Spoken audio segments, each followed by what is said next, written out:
Ek het jou geselsie so gemis vandag. Jy was besig en ek moes maar wag.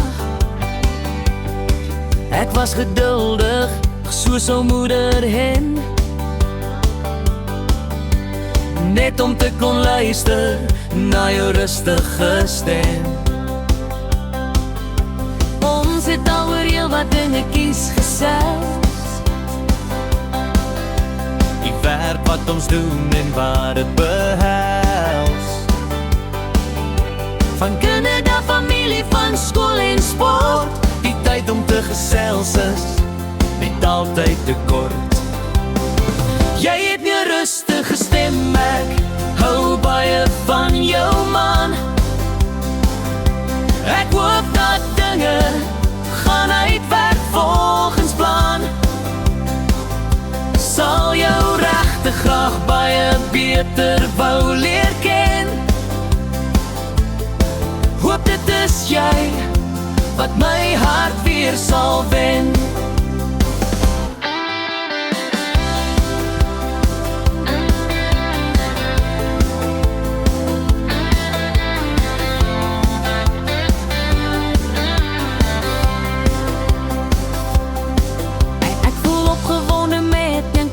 Op my maag.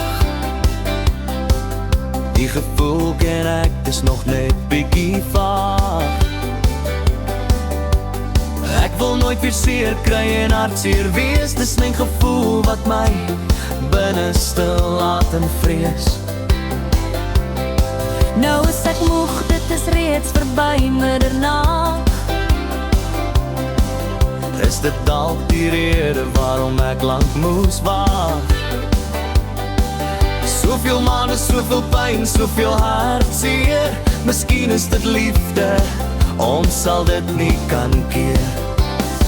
Jy het 'n rustige stem, ek hou baie van jou man.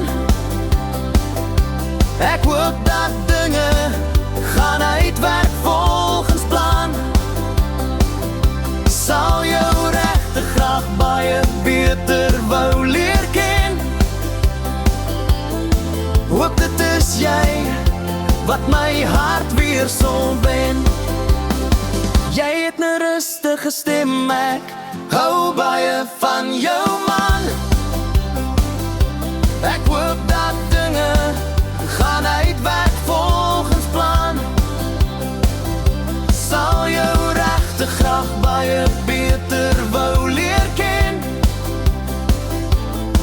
Hoop dit is jy wat my hart weer sal wen. Hoop dit is jy wat my hart weer sal wen.